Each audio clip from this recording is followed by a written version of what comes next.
Chibi-Robo Zipflash launches on October 9th, and if it doesn't sell well, it could be the very last game in the series. Producer Kensuke Tanabe says that he's continually tried to think of ways to make Chibi-Robo a mainstream success, but it hasn't happened yet, and this might be their last chance. That said, if it does work out, both he and the assistant producer, Risa Tabata, say that they'd love to make another Chibi-Robo game in its original adventure style.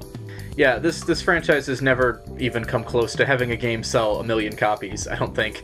And obviously, 2D games are a lot cheaper to produce and take a lot less time than a 3D game.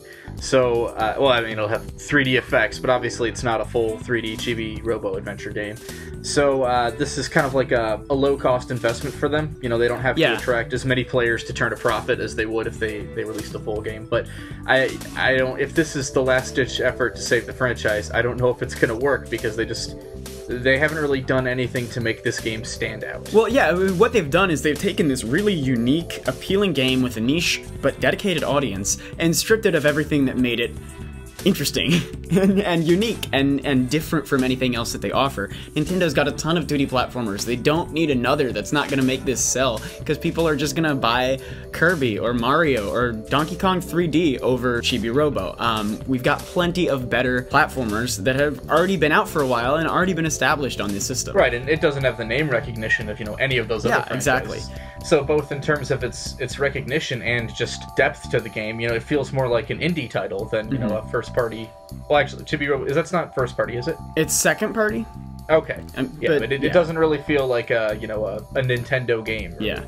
Yeah. So this kind of like leads me to wonder, has he really tried so hard and is just not that good at this, or is he sort of working like against Nintendo, kind of not really wanting them to keep pushing Chibi-Robo? I don't know like what's going on here, because Park Patrol was nothing exciting or different from the original one. This game was in print for so little time, I was never able to find it even used. But from what I've heard, it's just kind of like a somewhat worse version of the original. The third game was pretty well received, but that was Japan only.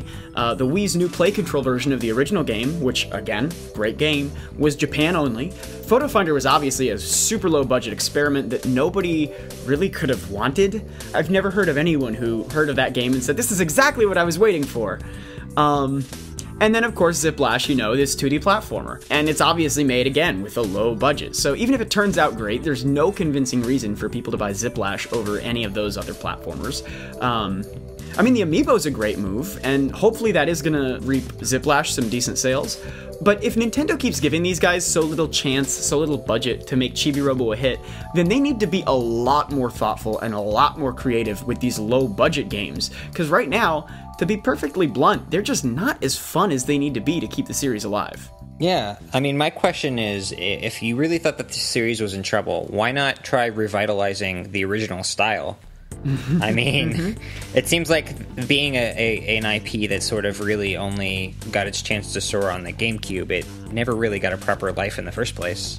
And a game that's all about this small little world and interacting with objects and things like that, it seems like a perfect fit for like a touch interface, which Nintendo has had plenty of across the last couple of generations, and they still haven't really tried to tap into that.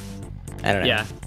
I mean, well, you made a good point in a different episode that Chibi-Robo kind of had like this Katamari Damacy thing going. Like, it's a very niche audience, they're really dedicated, and it's a really unique, kind of quirky, different experience. And what they need to do is double down on something like that.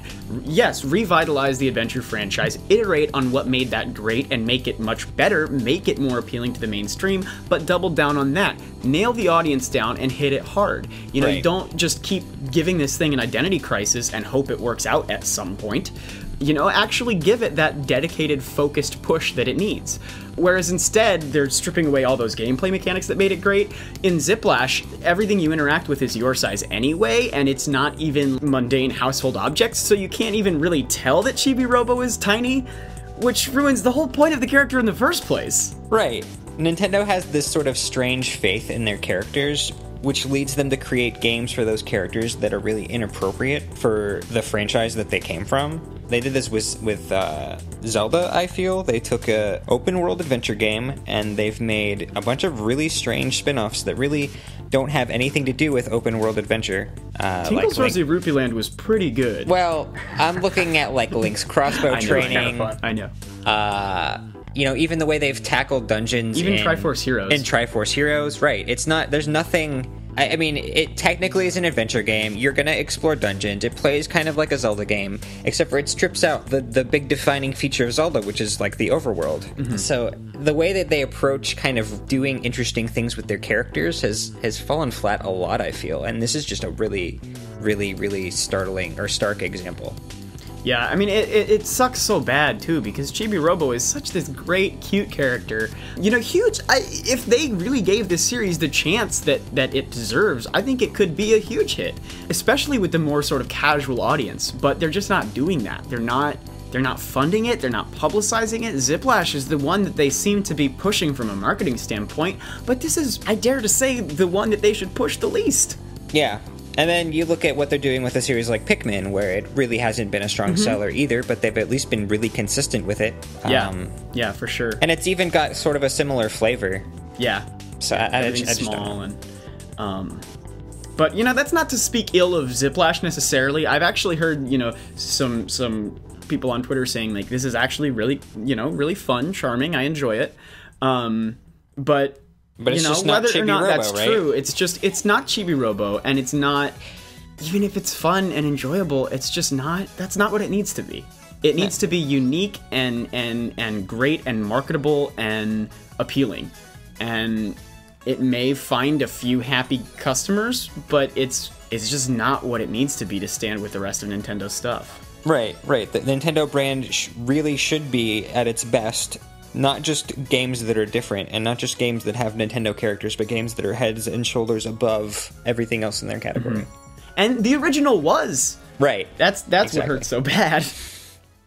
Hello everybody, thank you for listening to this Nintendo Week clip, NWC. If you like what you hear, please subscribe to us here on YouTube for more highlights and discussion videos from Nintendo Week podcast, or subscribe to us on iTunes for weekly breakdowns of all your Nintendo news, discussion segments on subjects, games, and more, and tons of other features. Thanks for listening, and we will see you tomorrow with another NWC.